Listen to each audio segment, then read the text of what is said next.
السلام عليكم ورحمة الله وبركاته. ازيكم حبايبي؟ عاملين ايه؟ وحشتوني جدا جدا جدا. النهاردة هعمل معاكم صينية السمك بالبطاطس. انا عملت معاكم قبل كده صينية السمك اللي هي في الفرن، اللي هي بالخضار والزيت والليمون. النهارده بقى هعمل معاكم اللي هي صينية السمك بالبطاطس. دي بتبقى جميلة جدا جدا، وخطواتها بسيطة ومكوناتها بسيطة وقليلة جدا. قبل ما ابدأ ان شاء الله عايزة اقول اللهم صل وسلم وبارك على سيدنا محمد وعلى آله وصحبه أجمعين. إن الله وملائكته يصلون على النبي فيا أيها الذين آمنوا صلوا عليه وسلموا تسليما. بسم الله الرحمن الرحيم. أنا النهاردة معايا اهو السمك بتاعي.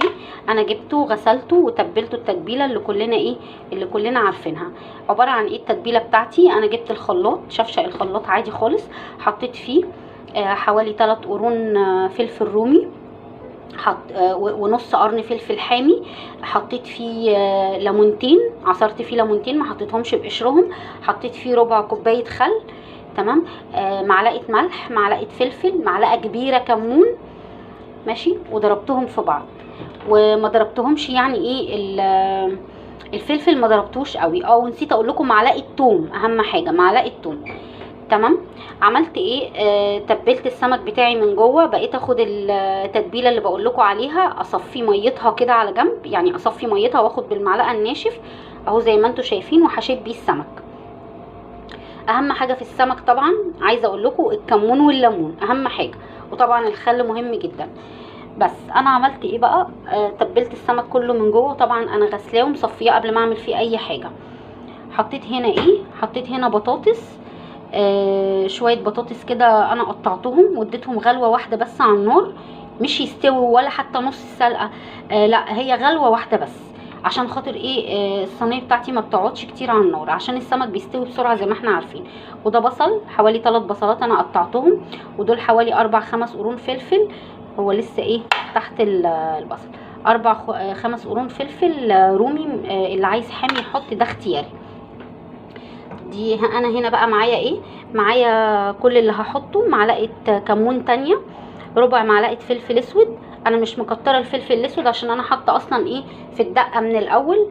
معايا برضو ربع معلقه ملح، عشان برضو الدقه بتاعته اللي انا عملتها في الخلاط كان فيها الملح بتاعها. معايا هنا بقى الميه بتاعت الدقه اللي بقول لكم ان انا خدت منها شويه، بقيت اصفي كده واخد الفلفل والمكونات واحشي بيها. دي بقى الميه بتاعتها. بس لما طلعت انا زودت عليها كمان، عصرت ليمونه كمان حتى قشرتها هي موجوده، وشويه خل صغيرين خالص بس. وتدوقيها لو عايزه ملح تاني حطي ملح، بس هي ما فيهاش اكتر من اللي انا قلت لكم عليه، ماشي. ومعايا هنا نص كوبايه زيت اهي، كوبايه مش كبيره اصلا، تمام. ومعايا كوبايه ميه. هعمل هحط شويه التوابل الصغيرين. عايزه اقول لكم ان نسيت اقول لكم معايا 3-4 حبايات قرنفل، ممكن تستغني عنهم لو مش بتحبيه. وانا برضو حاطه هنا تحت السمك، حاطه 3-4 حبات بس تحت السمك، مش عارفه هيبانوا ولا بصور عليهم، هما موجودين تحت هنا اهو انا مخبيه منهم اهو، عشان العيال ما بتحبوش قوي، بس بيدي طعم حلو، عشان كده انا مش مكتره. بس انا هقلب بقى الخضار بتاعي ده، اقلبه في بعضه كده واقول لكم هعمل اهو يا حبايبي. انا خلاص قلبت الخضار بتاعي كله في قلب بعضه. عايزه اقول لكم ان انا مش مكتره هنا الملح. ليه؟ عشان خاطر انا الدقه بتاعتي كنت حاطه فيها معلقه ملح كبيره، فانا طبعا مش هزود الا لما ادوق في الاخر، عشان برد الاكل بتاعي ما يحدقش. خلاص انا هنزل بقى الخضار بتاعي على السمك كده زي ما انتم شايفين، وهبتدي بقى ان انا اوزعه كله تحت وفوق السمك وجوه السمك برضو اهو يا حبايبي. معلش انا ما ببقاش عارفه اوزع الحاجه كده قدامكم، عشان انا ببقى ماسكه التليفون بالايد التانية، فمش عارفه مش عارفه ان انا مش عارفه ان انا اعمل واصور في نفس الوقت. خلاص انا وزعت الخضار بتاعي كله والبطاطس تحت، فرشت يعتبر الصينيه كلها من تحت بالخضار ده، البطاطس والفلفل والبصل، تمام. وحطيت جوه السمك برضو، بصي حطيت شويه يعني، ما كترتش قوي. تمام. بس كده. هعمل ايه؟ هعمل هحط بقى ايه كوبايه الميه بتاعتي. الاول هحط الزيت، معلش.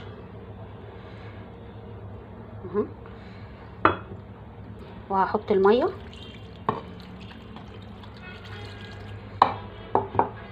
وهحط كوبايه الدقه بتاعتي دي بقى ايه اهم حاجه. احاول بس ان انا اعملها الاول ايه معلقه صغيره شويه.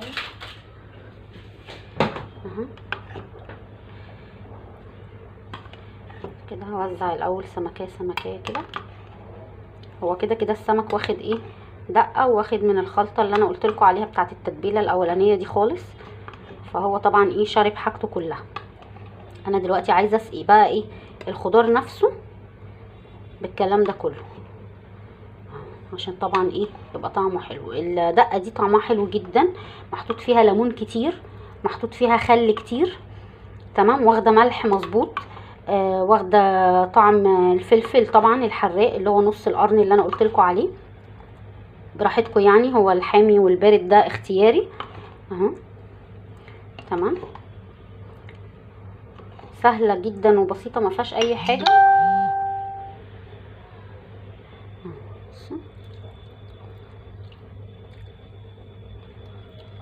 تحفه. طعم البطاطس بيبقى جميل جدا من ما بتبقى واخده التتبيله دي.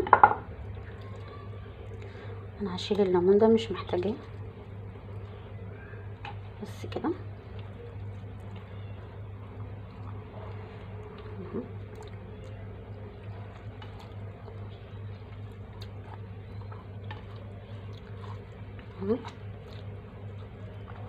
تعملي ايه بقى لو هي محتاجه ملح معاكي بعد ما عملتي كل ده؟ تحطي معلقه ملح على حوالي 3 معالق ميه، وتدوبيهم كويس، وتبتدي تسقي بيهم تاني. هتلاقيها ايه ظبطت ملحها معاكي. تمام. اهو يا حبايبي انا خلصت اهو ايه، حطيت المكونات كلها في الصينيه وظبطت الدنيا. وانا دقت الميه اللي من تحت دي، انا ما بقرفش، لقيتها يعني دقت بحاجه بسيطه كده، لقيتها طعمها حلو. عندي هنا ايه شويه بقدونس على شويه شبت، احطهم على الوش كده بيدوا ريحه جميله جدا. وعايزه اقول لكم البقدونس بصوا يعني بيقوم بدور تحفه في الحاجات اللي زي كده، مخليش فيه زفره خالص خالص خالص. ولو هتطلعيه مثلا لو بتقلي ولا حاجه وبتطلعي الحاجه ايه فوقيه كده، بيشد اي دهون، مفيد جدا يعني. بصوا شويه الخضره دول بقى ايه بيدوها، انا مش مقطعاهم ولا حاجه عشان انا في الاخر هشيلهم من على الوش كده عشان محدش هيحب ان هو ياكلهم. انا مزوده بقى ايه موضوع الميه اللي انا بقول لكم عليها دي، لان انا عايزه الصينيه دي فيها صوص. بصوا بصوا واخدين بالكم اهو، عايزه فيها صوص عشان خاطر ايه اللي هياكل بالرز ولا هياكل حاجه غير ان هي ايه تسويلي الخضار بتاعي. تمام كده. انا هعمل ايه، هحطها على النار شويه على البوتاجاز، ايوه على البوتاجاز من فوق شويه، هتاخد غلوتين كده، وبعد كده انزلها الفرن على طول. بصوا انا حطيتها على النار اهو يا حبايبي، مولعه البوتاجاز عليها دلوقتي. ماشي. انا هعمل ايه، هعصر ليمونه عشان انا ايه بحب الليمون فيها كتير. زي ما قلت لكم انا حاطه كده كده ليمون، بس انا بحب الليمون فيها كتير شويه. لان هي لما بتبقى واخده من طعم الليمون والدقه، البطاطس اللي فيها دي بتبقى تحفه. تمام. وادي ليمونه تانية خضرة، انا مقطعاها خضرة كده طرنشات، هحطها فيها بس مش دلوقتي، هحطها بقى لما تبقى داخله الفرن. يعني مش هحطها دلوقتي عشان ما تنزلش مراره ايه مراره القشر على الليمون، بتتحط على الوش كده وخلاص. بس اهو يا حبايبي السمك بتاعي بعد ما طلع من الفرن، انا اديته غلوتين على النار زي ما قلت لكم على عين البوتاجاز من فوق شويه كده يعني، خد نص سوا. وبعد كده نزلته الفرن، حطيته تحت مش على الشوايه، حطيته تحت قعد يغلي كده شويه ايه وياخد ويدي مع بعضه لحد ما الدنيا اتظبطت. تمام. وبعدها بشويه انا طفيت الفرن من تحت وفتحت عليه الشوايه من فوق، وبعد ما نزلته من على البوتاجاز زي ما قلت لكم ايه حطيت عليه الليمون ده. بصوا حتى ايه خد لون كده من الشوايه اهو. ريحتها جميله جدا وجميله. بصوا مش قادره اوصف لكم على الريحه، وانا مجرباها قبل كده، طعمها كمان بيبقى حلو قوي قوي. بصوا انا تعمدت ان انا ايه اخلي فيها الصوص ده عشان العيال بيحبوا ياكلوه ايه مع الرز. بصوا البطاطس دي بيبقى طعمها جميل جدا في العيش. بصوا مستويه جدا اهي، وشاربه من طعم الدقه والسمك وكل حاجه، والسمك نفسه مستوي قوي حتى الخضار اللي جواه. عايزه اوريكم بس. بصوا يعتبر ايه مستوي، مفيش، احنا عارفين السمك ما بياخدش سوا، والخضار اللي جوه برده مستوي قوي. تحفه بصراحه وريحتها جميله جدا. جربوها وهتدعوا لي ان شاء الله. يا رب يكون الفيديو بتاعي النهارده عجبكم والاكله بتاعتي عجبتكم النهارده. وعايزه اقول لحبايبي ما تنسوش اللايكات والشير فضلا وليس امر، والكومنتات الجميله. وعايزه اعيد عليكم تاني حبايبي، يا ريت اللي بيعمل مشاهده كامله يدوس لايك. اللايك مش بيأثر عندك في اي حاجه خالص. هو يعني كل اللي بينفعني فيه ان هو بيرفع لي الفيديو، عشان لو حد عجبه الفيديو حب يتفرج تاني او يعني يتعلم منه شيء. يا ريت يا جماعه بعيد عليكم بلاش والنبي موضوع الكلام المحظور، ان انا بضطر طبعا امسح الكومنت كله عشان خاطر ما ينفعش، وعشان الكلام المحظور ده انا بيأذيني.